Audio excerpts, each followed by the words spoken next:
Welcome to the Six Hats podcast, where I, Dr. Shami, a lifestyle and nutritional medicine family doctor, will talk about how women strive to find balance each day by juggling their six roles, being a woman, mother, daughter, partner, business owner, and professional. Welcome everyone, welcome back to the Six Hats podcast, and I'm really excited to have Bee Mohamed join us today. Now, a quick little intro about Bee. She's an advocate for Harm Reduction Australia and previously the patient advocacy and stakeholder manager for Canopy Growth, one of the world's largest cannabis company. Prior to Canopy Growth, Bee was the inaugural CEO of ScriptWise, a health promotion charity addressing prescription medication, addiction, and overdose in Australia. Now, this is where I really wanted Bee to come onto this podcast because she's passionate about patient advocacy and working towards better drug policy reforms in Australia. And I was really excited to hear about a new venture called Matter, which we'll hear all about today. And this will intrigue all the listeners when we talk about the power of storytelling. So thank you, Bee. Welcome. Thank you, Shami. That was a very good intro. Love it. Bee, you're quite an inspiration when you think about it. And I just want you to hold that space of what you do for patients and how important advocacy is. When I think about it, when I reflect, because I'm in the medical world, I know how to navigate it. For someone who doesn't, it's really scary what pathways you can go down. And thanks to people like you, you're standing up for patients, which is amazing. But Bee, let us talk about this new venture called Matter. I'm so intrigued. Sure. So I think for me, I've obviously come from 12 years of working in health policy, public policy, and have worked in Canberra, out of Canberra. I have seen what government policies are like, how they come together. And I realize it always comes down to stories. I think in this current healthcare system, a lot of patients that I speak to, they feel like they're not being heard or being seen, and they don't have a trusting relationship with their practitioners. And to be honest, this has come full circle because I remember, when I was working at Astrid and we had you as one of the practitioners there, it was an eye-opener when patients would come down after having a consult with yourself and they're like, that was the first time in 10 years I've ever been heard by a practitioner. And that was something that was always consistent in my health policy journey, is people don't feel like they're being heard. And I know it sounds really easy, but my job is always to put the patient stories in front of health ministers and governments to make sure that they are not so disconnected from what's happening for patients who actually do have a choice. But I think we're living in a society, I don't want to go too deep, but we're living in a society where I feel people feel they don't have that choice or power anymore. So Matter sort of was started because I had to go through that journey myself of reclaiming my health and my journey. And I was very lucky that I was brought up in a very Ayurvedic sort of environment. So I've always been comfortable saying no and sticking to what I feel works best for me. But I realize a lot of patients, they don't, because they so trust doctors, and we think that doctors are sort of doing the best that they can as well. But then it takes years before patients realize wait, this hasn't worked for me, or I've completely lost power in this journey. So Matter is sharing stories of healing, stories of recovery, of reclaiming yourself, and just coming together in polarity as well, because I think as we all know in the last few years, polarity is so hard to sit with as well. So it's just pretty much everything that I've seen and witnessed. I'm hoping to create a community where people feel like they belong again somewhere. That's amazing. I know you just started, so it's infancy. What's the ultimate vision? I think what's the ultimate vision is I actually want to change how health is within our current system. And I've verbalized this many times, even in the branding session. It's my creative director was like, that's a big goal, changing the healthcare system. But I don't need to change the entire system. If I help 200 people who is part of the mother community to feel as though like they can have power again and they can choose the treatments and the therapies that work for them, then to me, that's change in itself. Obviously, eventually, I hope that we get to do it at a more systemic level. Like, I would love to be able to work with doctors and who I guess are not going through the conventional way. But then again, what is conventional, and sort of making that more accessible for patients as well. Because as you know, a lot of what's considered alternate therapies or integrative doctors, it's sort of like, how do we make that more accessible and affordable for patients who sometimes really need it as well? Absolutely. Oh my God, there's so many angles I want to take that. Wow. Let's go back a bit, because I remember you were telling me a fantastic story about opioid overdose and how you brought those stories to members of parliament. And I really want our listeners to hear that, the power of storytelling. And you're absolutely right, because when people are sitting behind a computer, it's numbers, it's facts, it's not people. And we often forget there's a person behind that. And many of us can do that when it's just lists and numbers. And remember, it's a human connection, and how we're empowering or changing someone's life. And often lots of decisions are made without thinking about there's a human behind this story. So I'd love for you to share that story with us. Sure. I mean, it's probably what I feel one of the moments in my life that I feel like we can change things. Like, we have the power. And a lot of people are like, how were you able to do that? But I was just a conduit, if I'm being honest. I was just a conduit for the patient and the family. So pretty much I was working for ScriptWise. I sort of was really shocked to see the extent of polypharmacy and pharmaceutical overdoses in Australia. I think we so focus on what's happening in America that we're like, it's actually the same thing here, but we don't look at it from our perspective.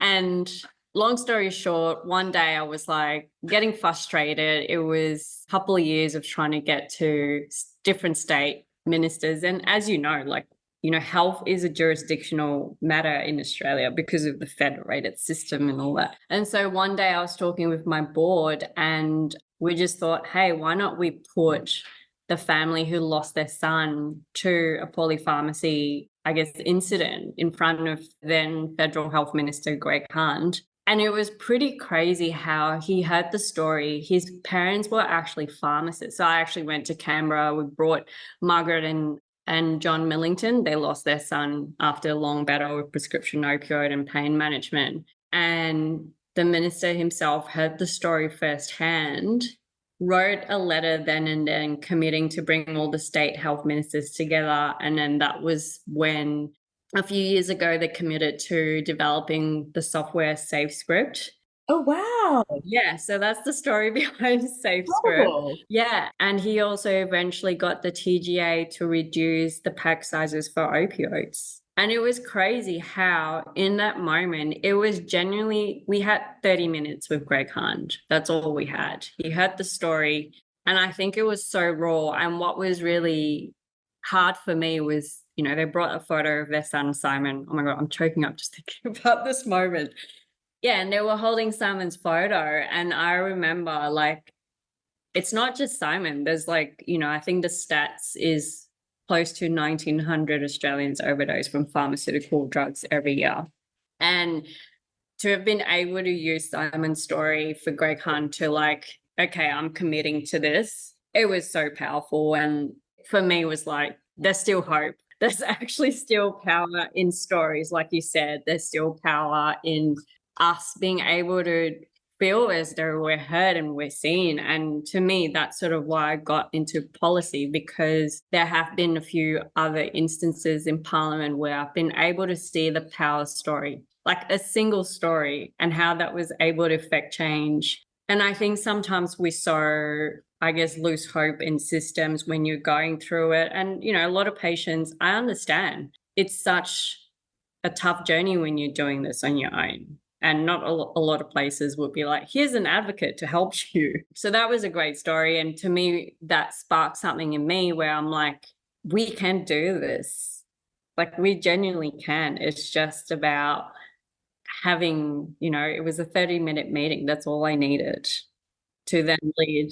Yeah. And it's crazy. It's like, I have people that I worked with in that space, and till this day, like almost 5 years later, they still text me and they're like, how crazy we have this software system, and we can start to have that harm minimization conversations with patients. And yeah, so it's really, really great. That was a really great experience. So thank you for allowing me to share that as well. I think that's really important. But what it also did when I was just reflecting, when you were telling that, I go, the story creates an emotion, and that emotion is so powerful. Emotion creates change. And it's so important to tap into emotions in a really healthy way. But more importantly, emotions also create empathy. If what it sounds like, there was a lot of empathy to say, wow, you don't have to experience yourself to have empathy to create change. And I think what you do is there's a lot of empathy. And as a result of what you've done, it's the empathy spread to say,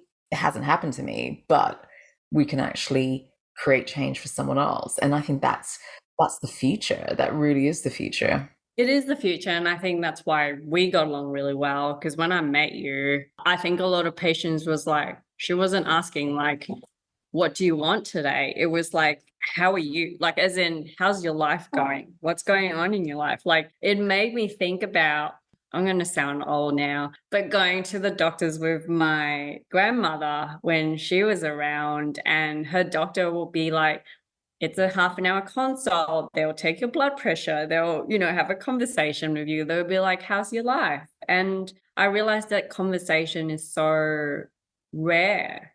And it's nothing, I'm not blaming anyone. I think we're just now in this healthcare system where doctors are pressured and time poor, and no one goes to medicine school, and that's their aim. Their aim and their promise to themselves is to help people, right? So I think, unfortunately, is the systems that have been put in place and been created that has led us to this point. But I almost feel like we can pause and go, well, actually, we can equally change that. Like how you have, and through your story and your journey, you were like, I don't want to be that anymore. I want to be able to contribute in my own way. So it's not just me. I think when I share these stories of change and hope, I'm like, yes, it's systemic change, but as an individual patient, as an individual doctor or pharmacist, you equally can affect that same change. Spot on. It can be done differently. And it's so interesting you say that about the perspective or the perception of integrative functional medicine, and the whole idea of, I'm going to use the word quackery because it is used, even the term holistic, I've seen on GP Facebook groups going, what is holistic? I have to say, if I hear one more person using the word holistic or wellness or like any of those, I don't want to go down that rabbit hole, but it's like, again, it's like that idea that health is a commodity and that's what we're selling. It's like, so yeah, I hear you, Shami. Yeah. And no, it's really interesting when you go through the history, and I was just listening to a podcast and I suddenly realized, wow, it was different 60, 70 years ago. And it has been directed towards more pharmaceuticals. The system changed for a reason, for someone's benefit. And it was directed all about pharmaceuticals. That's what health is. When in actual fact, that's actually nothing to do with health. It's about illness. And when you really look at how they scrapped, nutrition, lifestyle medicine from basic medical training, that's what wellness is. And when you really look at 90%, 80% of chronic disease is lifestyle and diet, but we're not taught it. So these are the missing pieces of the puzzle. But when you look back in history, it's really interesting how that was all sort of set about to promote pharmaceuticals. And that's where we need to actually go back. We need to go back to those stories and actually just stop, like what you said, pause and going, actually, we can do this better. We can do this differently. Because believe it or not, patients are seeking something different. They actually want to get well.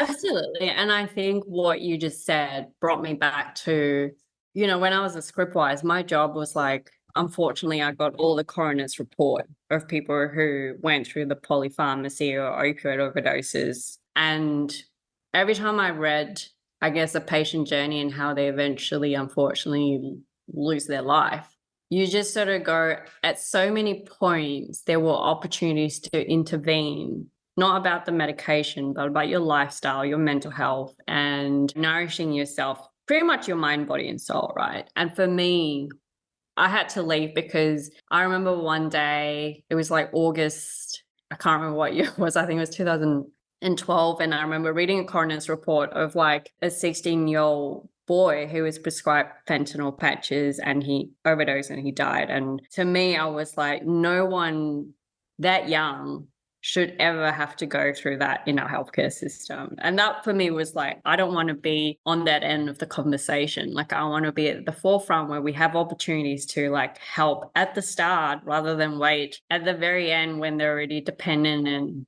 somehow treated as a drug addict, going into rehab centers. And so, yeah, we need to go back to that sort of just almost in a way like that. I don't know, like it's not old school. I don't know what it is. It's just at what point, like you said, that treating the symptom was just the normal thing to do. Agree. Absolutely agree. And rather than going to the root cause. And when I look back on, in my journey into integrative medicine, I look back and go, oh my God, I was a robot 15 years ago. And it was the system, because that's what you're trained to do. You're literally trained to do that, see patients in 5 to 6 minutes, especially in the UK. And it was prescription after prescription. And never did I even think about asking about their sleep or their nutrition. And when I look back, I go, wow, how did that even happen? Because I never even questioned it because we're so overwhelmed and we get caught up in the whole system. And now I can't even think anything but asking that first before we go into it. And it's just a necessity and so important. So the message out there is a lot you can do for mental health, especially in terms of nutrition, lifestyle. There is actually a lot, and there's so much evidence out there as well. So it's really important to find a practitioner who's actually asked those questions before embarking on a journey of medication. It's interesting you say about polypharmacy. I actually see so many patients who are elderly with multiple drugs that actually hasn't been reviewed at all in many years, and they could be actually making them unwell. And it's time to just revamp the medical system and seeing what we can do. But let's get back to Mutta. And so what's the next step for Mutta? I know it's just launched. How can people find you? Yeah, so it's just launched and people can find me on the website. Actually, it's so new, I can't even remember the website. So I'll have to share it, I think, as part of the sort of conversation that we have. But I think the aim of Mutta is not only just a platform of community and sharing stories. I do want to be able to, sort of do the policy work at a wider scale rather than just being completely attached to an organization or company. And I think we're starting to see the same sort of trajectory in the plant medicine space. You know, I got into the medicinal cannabis space initially because I'm like, this is natural. I saw a lot of evidence around how it helps reduce the number of medications people on and manage that. But I was also starting to see how, as much as the whole cannabis industry was like, we're not a pharmaceutical industry, and in a way, it sort of went that way. And I guess profits always sort of come first in health, like you said. So I think I wanted to find a way where, we've sort of medicine, like how we view medicine, just because it's medicinal cannabis, it doesn't mean it's okay because it's not a pharmaceutical drug. And especially in the plant medicine space, I want it through Mutta to hopefully start bringing in mindfulness. And as patients sort of try to shift away from that pharmaceutical model, as an industry, we had that opportunity to also bring in like other tools, and we didn't. So I think that's when I want to see a more integrative version within the plant medicine space, because I think there is this huge misconception that just because it's plant medicine, it's better. But no, we're just recreating history if we're not saying like, okay, well, on top of that, eat, nourish yourself, like do the mindfulness, like, and only use the medicine as one part of all these different tools that you need to have. So I hope Mutta will be that space where when we talk about medicine, it's not just about the be all end all. We start talking about it in a way that incorporates all these other tools. And then obviously plant medicine is not just cannabis. Like, there's Ayurvedic medicine that's uses a lot of plant medicine. And even I've started talking to some First Nation communities where they use bush medicine as well. So this is a whole other topic probably, but I've learned so much even in an Aboriginal community that I've started talking to, like, for them, when it comes to healing yourself from sickness, it's actually healing internally first, like your mind, body, and spirit first. And then they add the bush medicine to it. So again, even for that, we have so much to learn from First Nations when it comes to medicine and healing. So hopefully it just incorporates, I guess, all this information and knowledge that we can share, and people can finally sort of shift away from that sort of symptom treatment sort of model. So amazing Bee. So if they go onto the website, which we'll put in the show notes, they can join the community. Is that right? Yes. Yeah. Correct. And then obviously, hopefully what I want to do is having different types of practitioners, as well as like webinars, so that information is accessible. And then hopefully we can do events eventually. So creating community, really, I think, like I said at the very start, healing doesn't need to be a process that you go through on your own. I think when you have community that you can be a part of as well, that really helps. So amazing. Thank you so much, Bea. And before we let you go, what would you say your final words would be for our listeners?